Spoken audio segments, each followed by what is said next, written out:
Shalom, perkenalkan nama saya Hayono.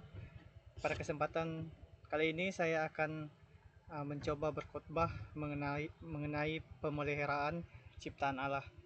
Saudara-saudara yang terkasih di dalam Tuhan, ketika kita berbicara tentang alam, seringkali kita hanya melihat sebagai tempat kita hidup, bekerja, dan menikmati hasilnya. Namun Alkitab mengajarkan bahwa yang jauh lebih dalam lagi. Alam bukan hanya sekedar milik kita manusia untuk dipakai sesuka hati, melainkan ciptaan Tuhan yang dipercayakan kepada manusia untuk dijaga. Firman Tuhan dalam Kejadian 2 ayat 15 berkata bahwa Tuhan menempatkan manusia di Taman Eden adalah untuk mengusahakan dan memelihara taman itu. Ini adalah mandat yang sangat penting sejak awal penciptaan. Manusia dipanggil untuk bertanggung jawab atas bumi dan segala isinya. Kata mengusahakan di sini berbicara tentang kerja yang aktif, sedangkan memelihara berbicara tentang penjagaan yang penuh atas kasih. Artinya, manusia dipanggil menjadi penata layanan, bukan pemilik mutlak. Mazmur 24 ayat 1 juga menegaskan bahwa Tuhanlah yang mempunyai bumi serta segala isinya. Ayat ini mengingatkan kita bahwa bumi bukan milik kita, tetapi miliknya Tuhan.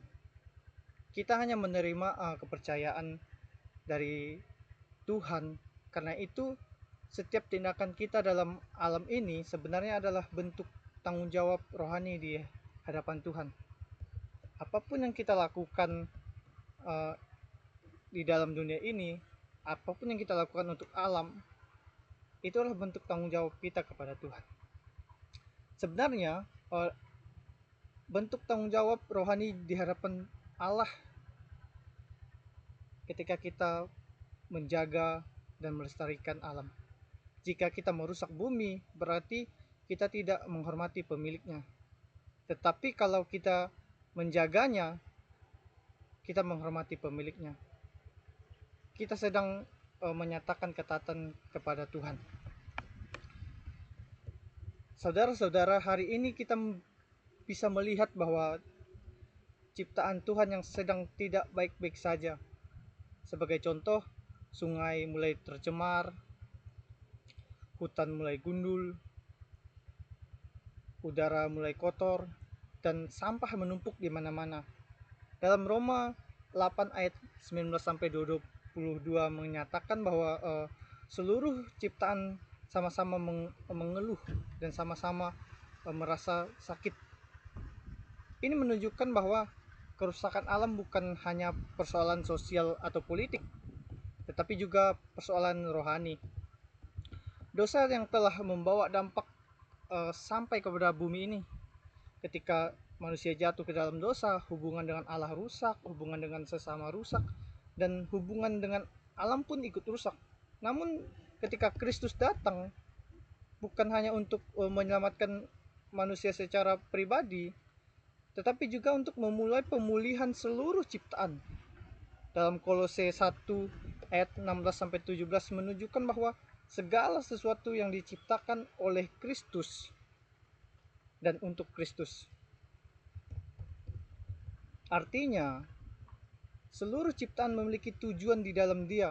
Maka iman Kristen yang sejati bukan hanya soal keselamatan jiwa, tetapi juga soal bagaimana kita hidup sebagai umat yang memuliakan Tuhan dalam seluruh aspek kehidupan kita, termasuk dalam cara kita memperlakukan bumi, cara kita memperlakukan ciptaan Allah, ciptaan Tuhan. Oleh karena itu, kita gereja tidak boleh tinggal diam. Gereja harus menjadi suara profetik yang mengingatkan dunia bahwa merusak ciptaan Tuhan adalah tindakan yang bertentangan dengan kehendaknya. Iman yang sejati tampak di dalam kenyataan dan tindakan nyata. Kita dipanggil untuk mengurangi sampah, menghemat air, menanam pohon. Itulah tindakan-tindakan kecil yang harus kita lakukan, menjaga kebersihan lingkungan dan mendidik anak-anak kita untuk mencintai alam. Hal-hal sederhana ini mungkin terlihat kecil, tetapi di hadapan Tuhan itu adalah bagian dari ketaatan kita kepada Tuhan. Dan bagi generasi masa kini, dari pesan teologis dari topik ini sangat penting loh. Ketika hidup di dalam yang serba cepat, serba instan, banyak yang lebih sibuk mengejar kenyamanan pribadi daripada memikirkan dampak gaya hidup yang serba instan. Dan generasi sekarang sering diajarkan untuk memakai dan membeli atau membuang, tetapi Alkitab mengajarkan kita untuk mengelola dan memelihara serta mempertanggungjawabkan bumi di hadapan Tuhan, yaitu menjaganya, memeliharanya. Jadi ada beberapa hal penting yang perlu kita ingat. Yang pertama, Allah adalah pencipta dan pemilik segalanya. Ini berarti manusia berhak bertindak seolah-olah bumi adalah miliknya sendiri. Segala sesuatu harus dipakai dengan rasa hormat kepada Tuhan. Terus yang kedua, manusia adalah gambaran Allah yang bertanggung jawab. Menjadi gambaran Allah bukan berarti berkuasa semaunya, melainkan memantulkan karakter Allah yang sepenuhnya, kasih, bijaksana, serta memelihara. Yang ketiga, ada dosa berdampak komsis.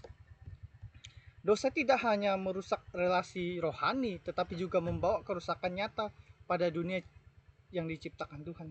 Oleh karena itu, pada dunia ini, kita harus merawatnya. Pertobatan yang sejati harus menghasilkan perubahan gaya hidup, yaitu tadi memelihara bumi, bertanggung jawab atas ciptaan Tuhan. Dan keempat, Kristus adalah pusat pemulihan segala ciptaan. Injil bukan hanya kabar baik bagi semua manusia, tetapi juga pemulihan bagi seluruh dunia. Jadi ketika gereja peduli pada lingkungan, gereja sedang ikut ambil bagian dalam karya penebusan Allah. Iman Kristen harus relevan dengan bertanggung jawab pada dunia ini. Terus yang kelima, iman Kristen yang bertanggung jawab di zaman sekarang. Generasi masa kini membutuhkan kesaksian bahwa iman bukan hanya seluruh ibadah di gereja, tetapi juga urusan kehidupan sehari-hari. Menjaga alam adalah bagian dari kesaksian Injil yang hidup. Kita dipanggil untuk berbeda. Orang-orang percaya harus menjadi terang mulai dari hal-hal yang sederhana. Contohnya ketika kita membawa botol minuman sendiri, mengurangi sampah plastik, tidak membuang sampah sembarangan, menanam pohon, dan banyak hal-hal lagi yang bisa kita lakukan. Itu adalah bentuk dari ketaatan iman yang kelihatan. Lebih daripada itu, generasi muda Kristen perlu melihat bahwa merawat alam adalah bagian dari spiritualitas. Saat kita menjaga bumi, kita sedang menyembah Tuhan. Dengan tindakan kita,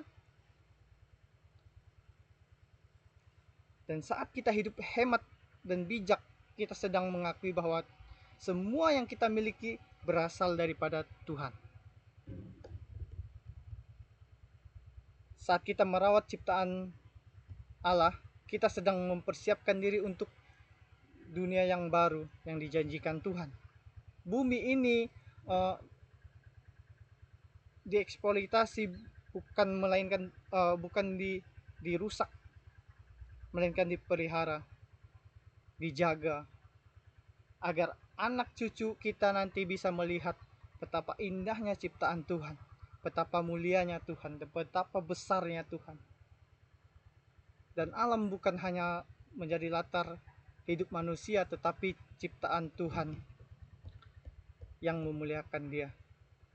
Oleh karena itu, mari kita bertobat dari sikap acuh tak acuh kita terhadap lingkungan, dan mari kita menjadi generasi yang bertanggung jawab atas semua ciptaan Allah. Kita bertanggung jawab di hadapan Allah. Ketika kita melakukan tindakan kita, kita bertanggung jawab di hadapan Allah. Dan kiranya kita bukan hanya sebagai pendengar firman ini, tetapi juga melakukannya, sebab memelihara ciptaan Allah bagian dari ketaatan kita kepada Tuhan.